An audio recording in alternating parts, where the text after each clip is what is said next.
Parents, a new study just dropped, and moms everywhere are reacting the same way. Finally, because it explains how the mental load still lands on moms even if everything else has changed. Here's the headline that parents are talking about today. The study is called Take a Load Off? Not for Mothers. And it looks at something researchers called cognitive labor, basically the invisible mental work it takes to run a family. It was led by researchers at Bath University who surveyed more than 2,000 partnered parents across the United States. And the part that surprised people is how consistent the results were. Even when mothers worked full time, even when they earned more money, even when they had more support at home, their mental load didn't lighten, not even a little.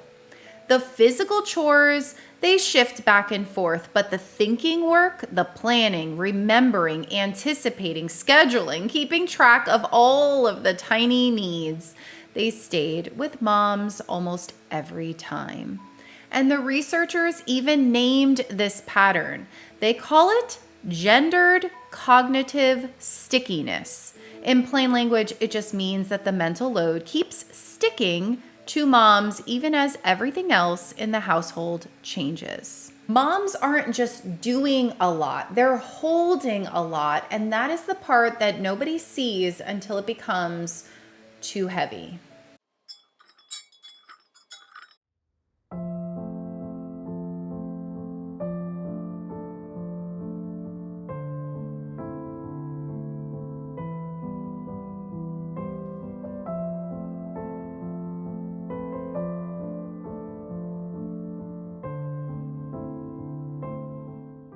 Videos like this have been all over parenting feeds on TikTok. It's a mom brushing her hair, but she's really like a computer with 10 tabs open at the same time.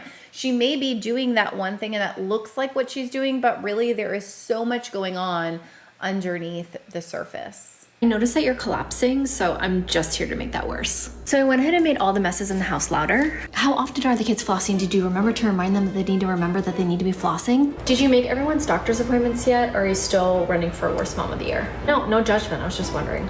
I see you're hiding in the closet crying again. Do you want me to add that to your resume or no?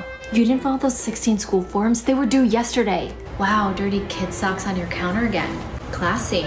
So you never organize in here, so I guess you're just a dysfunctional dumpster llama. It is funny and it is uncomfortably accurate. It's like a tiny project manager that's stuck in our heads and they just never clock out. That's the mental load. And Paige, a creator on TikTok, she talks a lot about the mental load, but there was one video in particular that got everybody to stop scrolling. It was the story about how the mental load almost caused her to get divorced. Check it out. My husband and I had 4 kids. We both worked full time. We had been together for 16 years at this point. And on paper, I have an amazing husband. About 3 months after my 4th baby was born, I remember looking at my husband and saying, I need more. And there was this one morning where I woke up and I went to put something in the trash and it was overflowing.